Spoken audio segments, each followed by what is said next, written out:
écoute bien à la rétrospective de l'actualité sécuritaire de la semaine du lundi 16 au dimanche 22 janvier 2022.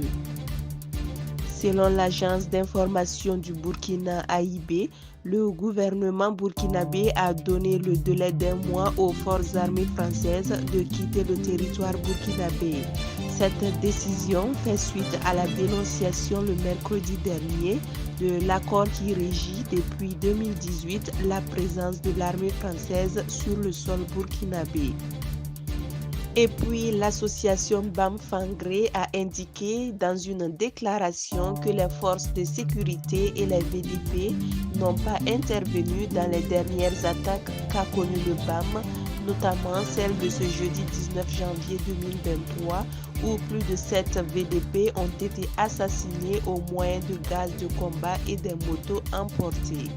Le mouvement BAM-Fangré invite ainsi l'État burkinabé à jeter un coup d'œil sur le cas particulier de la ville de Rollo et ses environs qui sont occupés et sont l'épicentre des conquêtes territoriales des villages jusqu'aux abords de Kongoussi.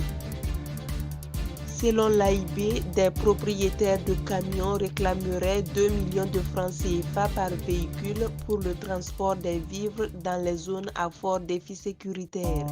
En rappel, le 17 janvier 2023, le chef d'état-major général des armées, le colonel-major David Cabré, invitait toutes les bonnes volontés à mettre à la disposition des forces armées nationales à titre gratuit ou à prix social des camions avec conducteurs en vue du transport des vivres et des denrées de première nécessité au profit des populations dans les zones rouges.